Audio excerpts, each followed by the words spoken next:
Assalamualaikum warahmatullahi wabarakatuh. Bismillah, alhamdulillah, la khawla wa la quwwata illa billah. Anak-anak yang berbahagia, marilah sejenak kita menundukkan kepala seraya memanjatkan syukur kehadirat Allah Subhanahu wa Ta'ala, yang mana pada pagi hari ini atas limpahan rahmat, hidayah dan inayahnya kita hari ini bisa melaksanakan kegiatan matsama dalam keadaan sehat, tidak kurang suatu apapun. Alhamdulillahirabbil alamin. Anak-anak yang berbahagia, pada pukul 9 hari ini rangkaian kegiatan matsama kita adalah membicarakan tentang 1. Tata tertib siswa, 2. Tenaga pendidik dan kependidikan, 3. Organisasi dan ekstrakurikuler yang ada di MTS NU Sloro.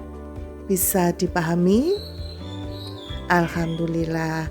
Monggo kita mengikuti bersama-sama rangkaian kegiatan saat ini. Silakan dipersiapkan alat tulisnya, buku, pensil maupun pulpennya.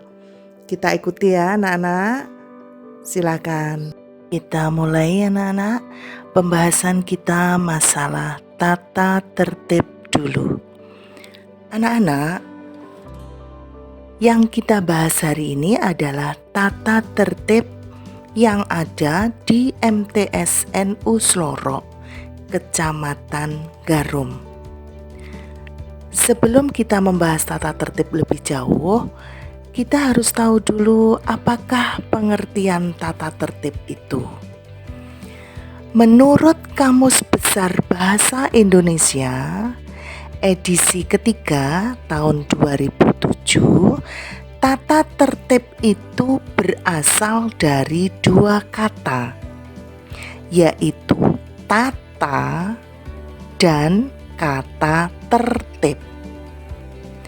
Kata tata artinya adalah aturan, atau orang biasa menyebut dengan sebutan kaidah atau susunan atau cara menyusun sistem. Sedangkan kata tertib itu berarti teratur atau menurut aturan, teratur menurut aturan atau rapi.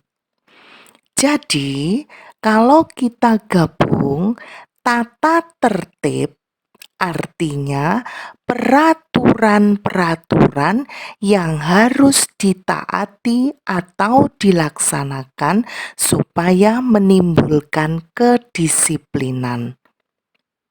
Bisa dipahami? Oke. Selanjutnya, tata tertib di MTS NU Sloro kita bagi 2 anak-anak, yaitu tata tertib ketika kita melaksanakan pembelajaran daring dan tata tertib ketika kita mengadakan pembelajaran tatap muka terbatas. Kita bahas satu persatu anak-anak. Karena mulai tanggal 3 sampai tanggal 20 Juli 2021, pemerintah memandang perlu melaksanakan PPKM darurat. Apa itu PPKM? PPKM adalah pemberlakuan pembatasan kegiatan masyarakat darurat. Kenapa disebut darurat? Karena untuk mengatasi lonjakan kasus COVID-19 yang sekarang mulai melonjak tinggi. Kita lihat di TV-TV, angka kematian semakin tinggi. Nah, untuk mengatasi atau untuk memutus rantai penyebaran COVID-19, maka pemerintah memandang perlu mengadakan PPKM darurat. Oleh karena itu, kegiatan matsamanya juga dilaksanakan secara daring. Tidak boleh melaksanakan matsama di sekolah untuk mencegah penularan COVID-19. Nah, ketika kita melaksanakan pembelajaran daring seperti sekarang ini, apa yang harus kita lakukan dan apa yang tidak boleh dilakukan? Yang pertama, anak-anak, yang harus kita lakukan adalah siswa wajib mengisi daftar hadir setiap mata pelajaran. Jadi nanti ketika melaksanakan pembelajaran daring, setiap guru mata pelajaran itu akan memberikan absen anak-anak. Jadi misalnya nanti akan berbunyi begini, Assalamualaikum anak-anak, hari ini pembelajaran kita adalah mata pelajaran PPKN. Silakan kalian mengisi list nama di bawah ini sebagai absen kalian, misalnya begitu. Itu kalian wajib isi. Jadi kalian wajib absen supaya kalian tetap dinyatakan sebagai siswa yang masuk, siswa yang hadir pada pembelajaran itu. Itu yang pertama. Yang kedua, setelah kalian mengisi absen, maka Bapak Ibu guru akan memberikan tugas. Tugas itu bisa dilakukan di WA, bisa dilakukan di Google Form, bisa dilakukan di Google Classroom, bisa kalian disuruh untuk mengerjakan LKS dan lain-lain. Nah, sebagai bukti bahwa kalian mengerjakan, maka tugas kalian adalah mengerjakan tugas itu. Tinggal bagaimana Bapak Ibu guru nanti memberi petunjuk pengumpulannya. Apakah pengumpulannya difoto kemudian dikumpulkan lewat WA atau dimasukkan Google Form atau kalian disuruh mengumpulkan LKS kalian, itu adalah tugas yang harus kalian kerjakan. Nah, siswa wajib mengerjakan tugas itu tepat waktu.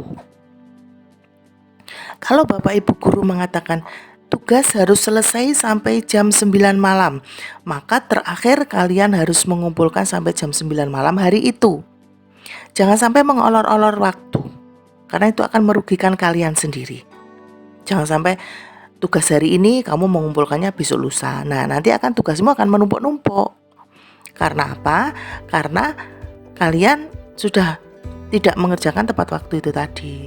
Itu. Kemudian siswa wajib mengikuti penilaian harian, penilaian tengah semester, ujian akhir semester, dan ujian akhir tahun. Tahu sekarang biasa disebut dengan PAT. Itu yang harus kalian kerjakan ketika kalian mengadakan pembelajaran daring. Jangan sampai tidak mengerjakan itu. Setelah kita pelajari tata tertib ketika kita daring, kita sekarang lanjut ke tata tertib ketika kita mengadakan pembelajaran tatap muka terbatas. Ya, apa saja yang harus dilakukan? Anak-anak, ketika kita menyusun tata tertib, ketika sekolah menyusun tata tertib, itu tidak seenaknya sendiri. Tetapi tata tertib itu disusun berdasarkan aturan perundang-undangan. Ini aturannya.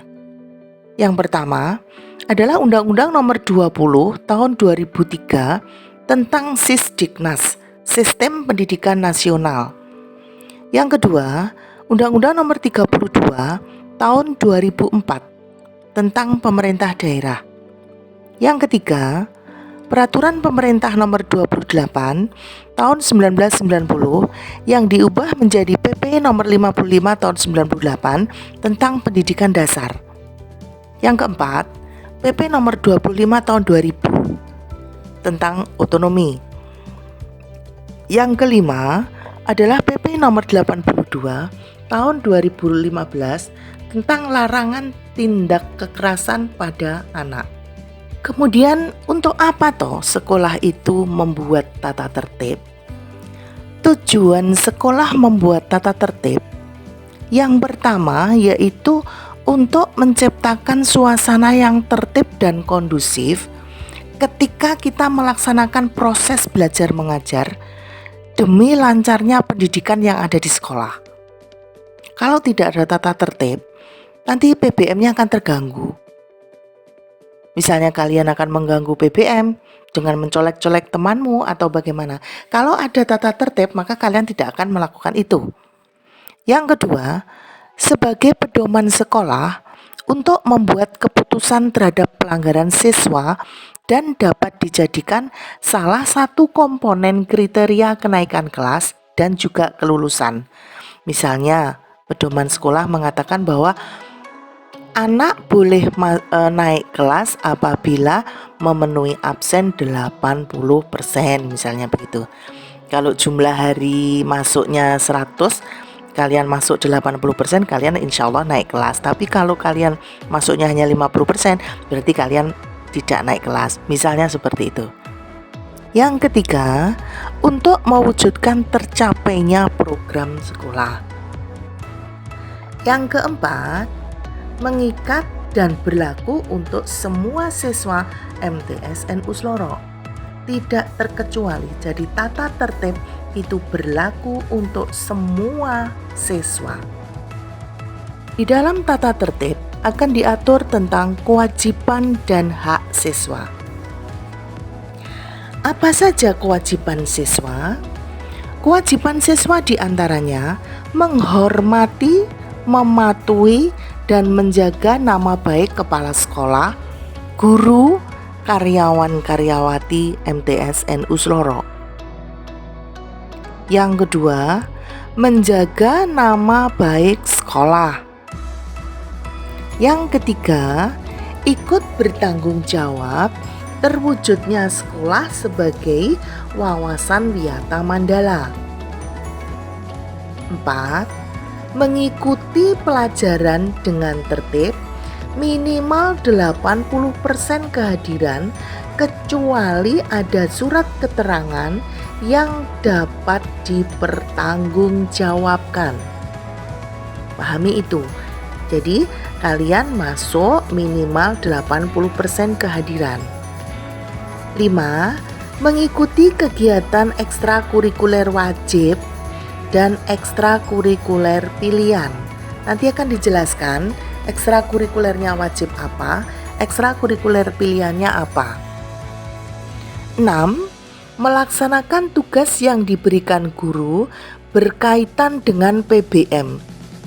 Yang tadi saya katakan, misalnya kalian diberi pekerjaan rumah, maka kalian juga harus mengerjakannya. Terus 7. Melengkapi diri dengan segala keperluan peralatan PBM. Jadi pensil, pulpen harus dilengkapi sendiri, tidak boleh pinjam meminjam. Apalagi sekarang dengan adanya COVID-19, virusnya itu menempel. Kalau kalian saling pinjam, saling tukar alat tulis, maka tidak menutup kemungkinan kalian akan tertular. 8. Memberikan salam, senyum, sapa, sopan dan santun kepada semua orang. Itu adalah kewajiban siswa. Sekarang berkaitan dengan seragam. Apa kewajiban siswa? Siswa wajib memakai seragam sekolah sesuai dengan ketentuan yang berlaku. Contoh, untuk hari Senin dan Selasa, jika nanti sudah tatap muka, kalian harus memakai baju biru putih, lengkap dengan dasi dan topi untuk pria, terutama ketika nanti upacara bendera. Ya, terus untuk perempuannya pakai jilbab. Untuk hari Rabu dan Kamis, kalian memakai seragam identitas perguruan Ma'arif NU atau biasa disingkat dengan Pergunu. Nanti akan ada seragam hijau, batik hijau ya. Itu seragam Pergunu yang harus kalian pakai pada hari Rabu dan Kamis. Untuk hari Jumat dan Sabtu, kalian memakai seragam pramuka. Nih, ikat pinggang warna hitam. Tidak boleh ikat pinggang yang gespernya itu ada tengkoraknya atau apa, itu nggak boleh. Ya ikat pinggang yang biasa. ya, yang ada logonya sekolah. Kemudian sepatu warna hitam polos.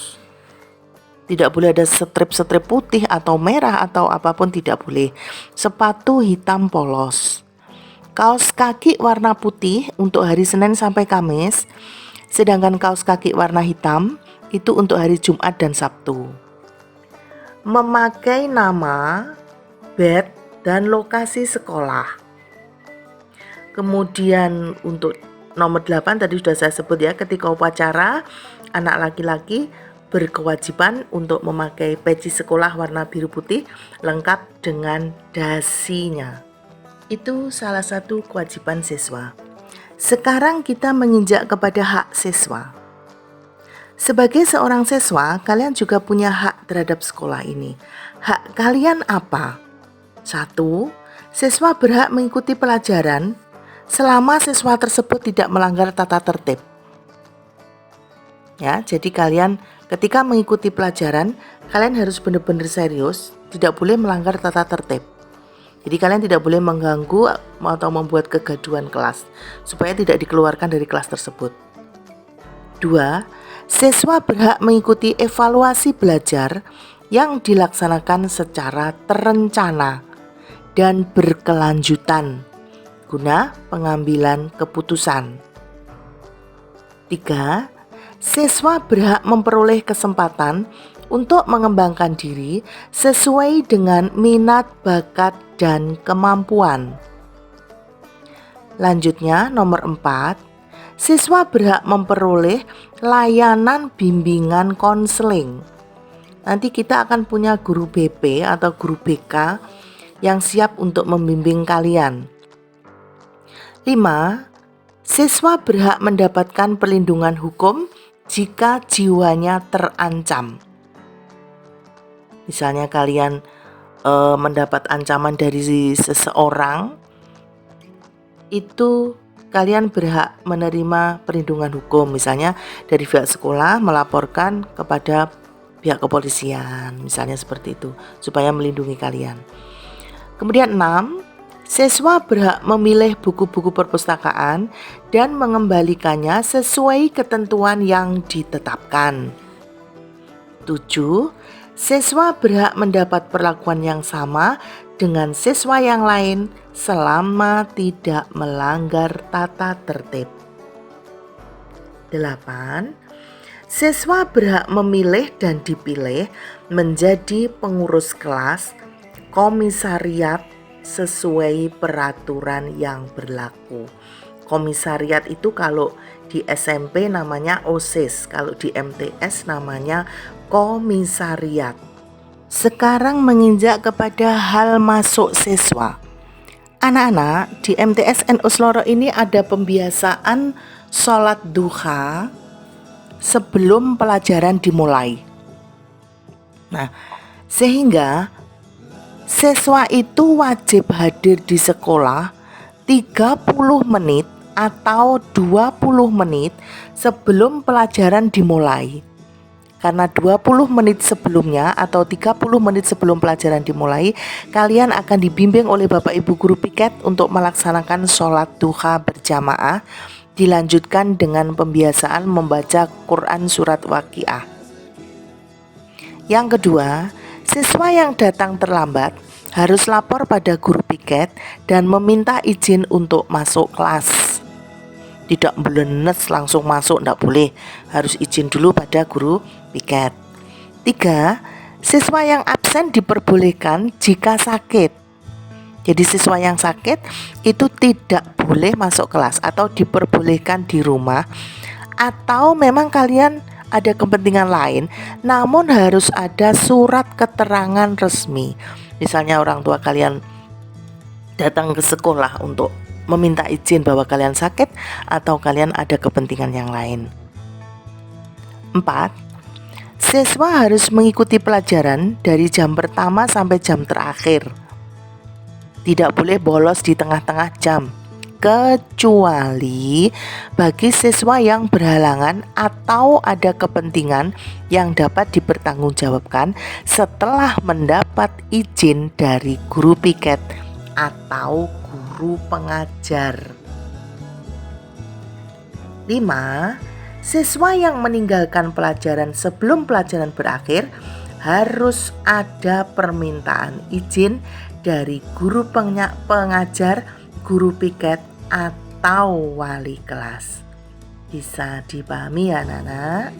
Sekarang kita menginjak larangan bagi siswa. Di MTSN Usloro, siswanya dilarang meninggalkan sekolah selama pelajaran berlangsung. Itu yang pertama. Kecuali ada hal-hal yang mendesak yang dapat dibenarkan dengan terlebih dahulu meminta izin pada guru piket.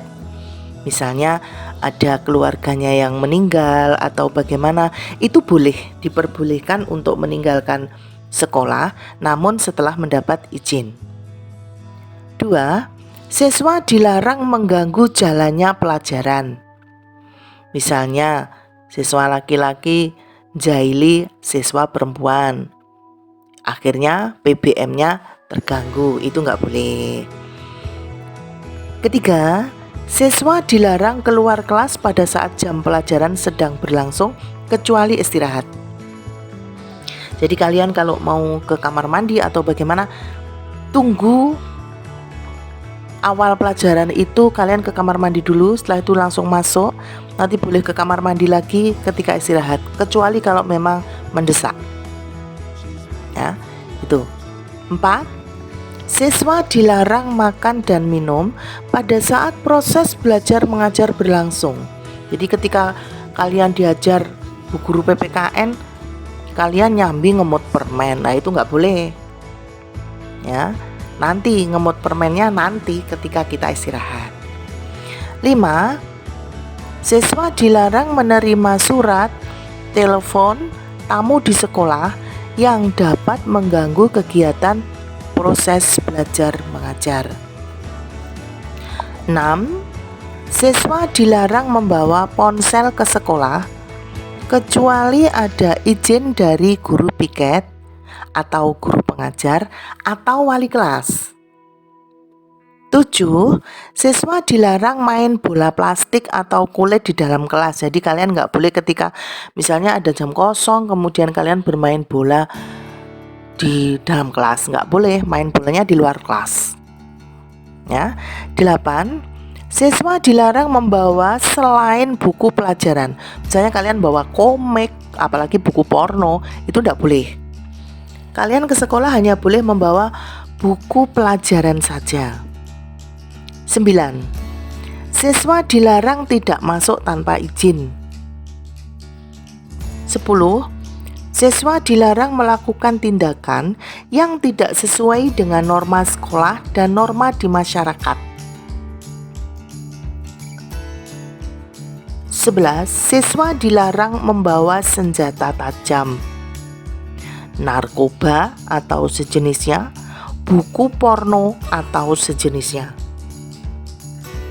12.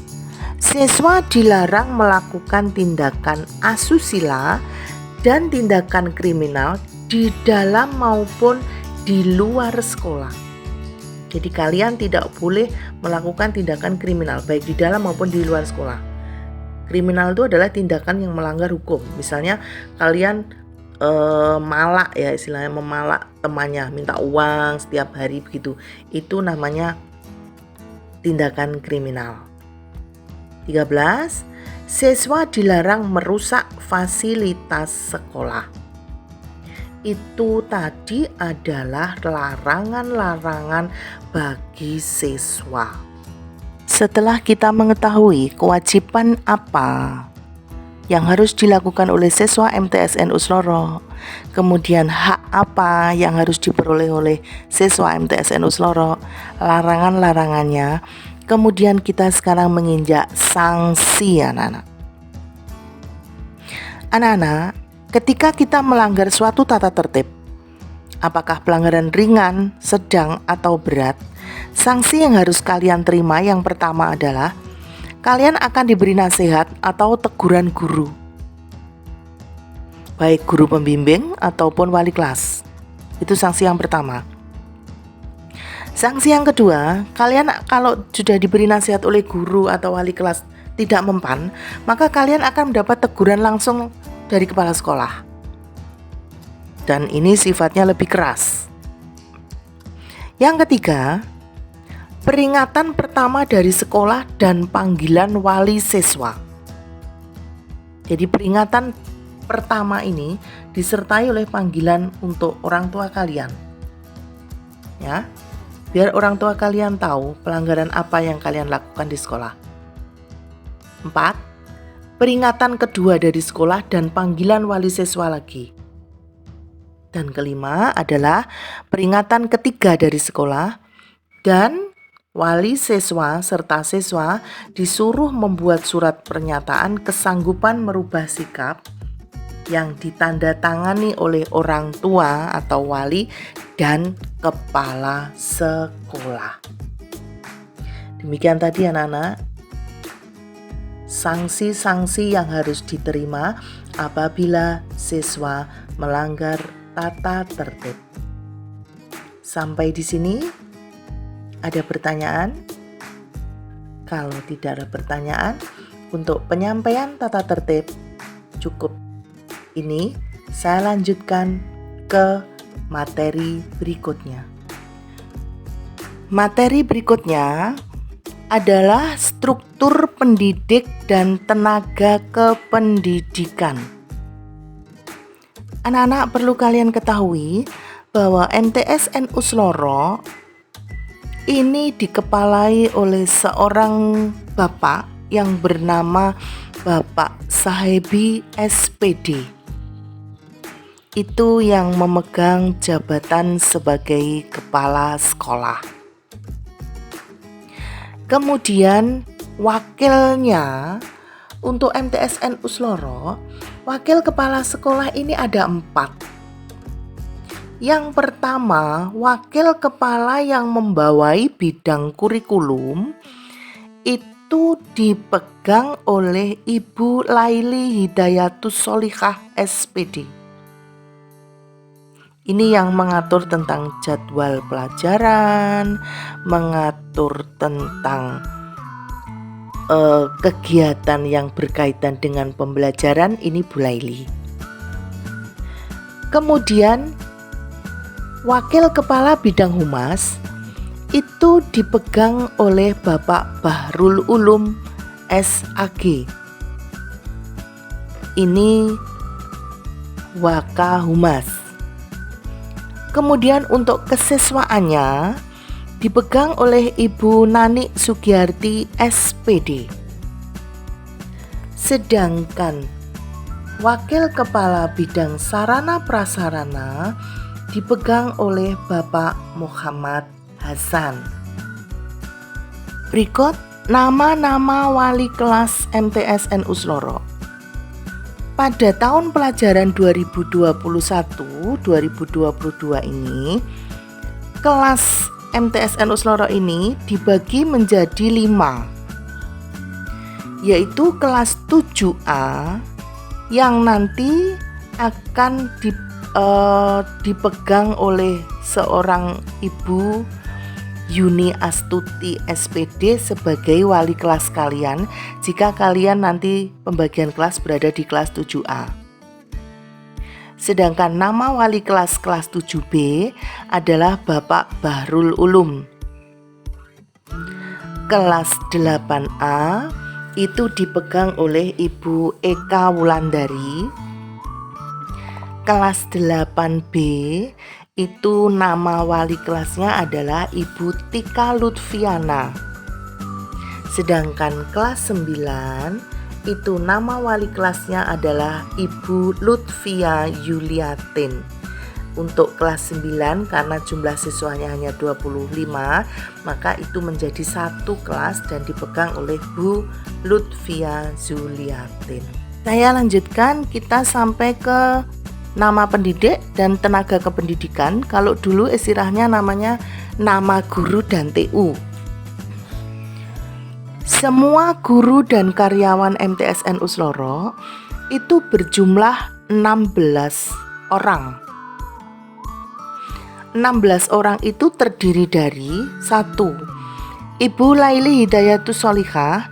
itu memegang mata pelajaran matematika.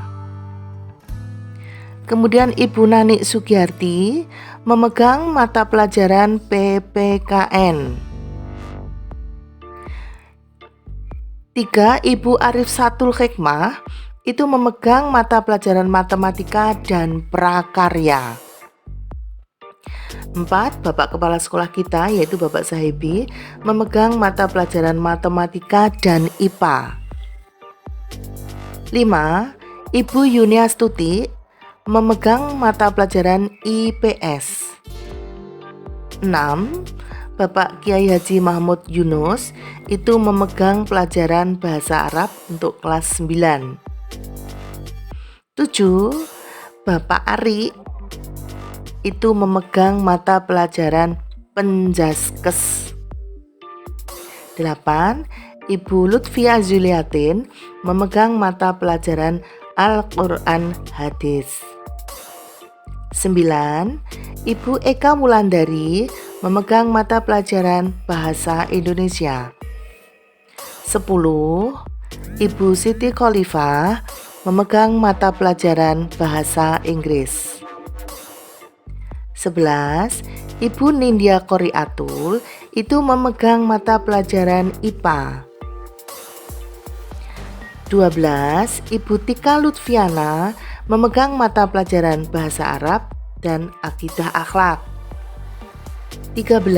Bapak Bahrul Ulum memegang mata pelajaran Aswaja dan Bahasa Jawa. 14. Bapak Muhammad Hasan itu memegang mata pelajaran SKI, Akidah, dan Fikih. 15. Ibu Rani memegang bimbingan dan konseling. 16.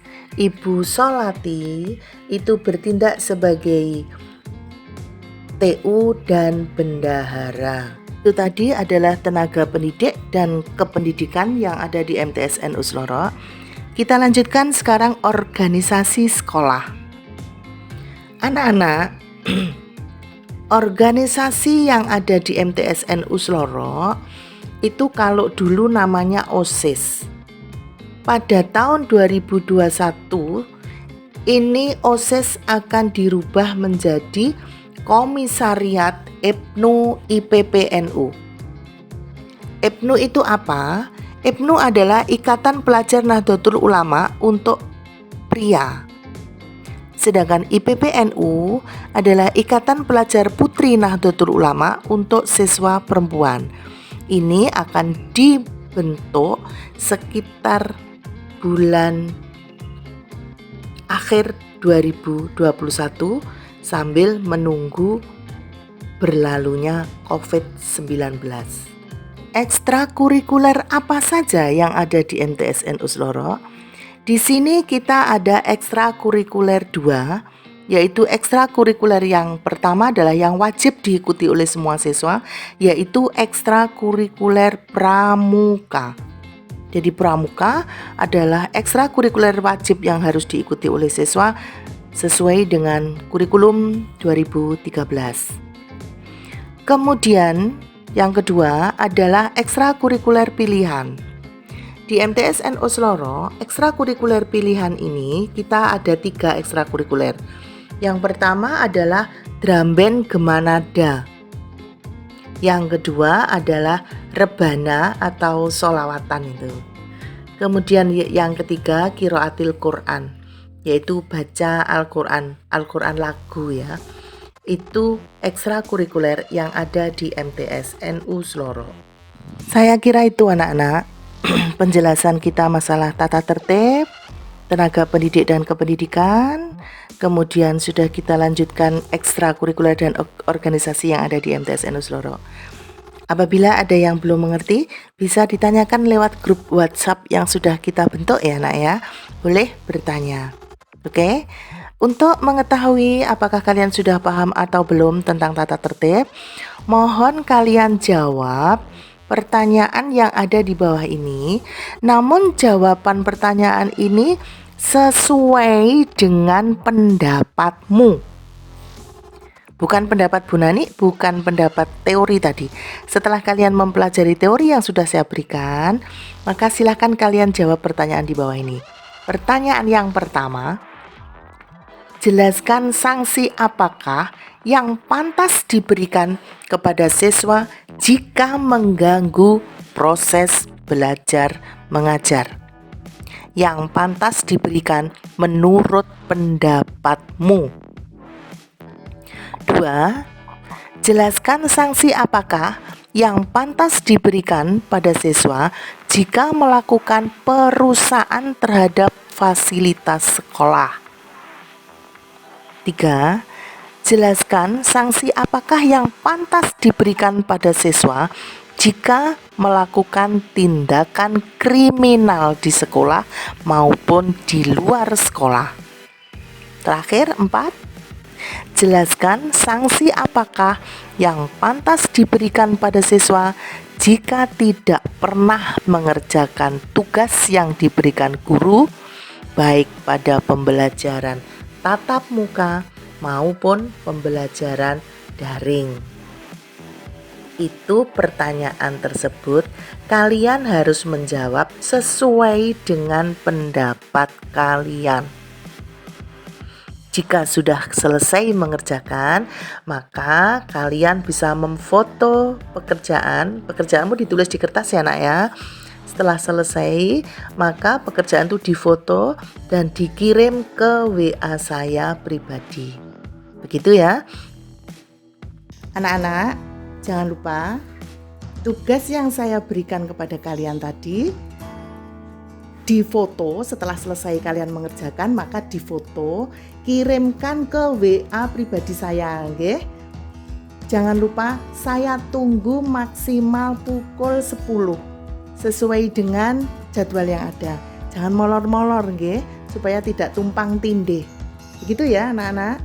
Demikian tadi rangkaian kegiatan Maksama tentang tata tertib, tenaga pendidik dan kependidikan serta ekstrakurikuler yang ada di MTSN Usloro. Mudah-mudahan bisa dimengerti dan ada manfaat serta berkahnya bagi kita semua. Demikian anak-anak, saya akhiri. Wassalamualaikum warahmatullahi wabarakatuh.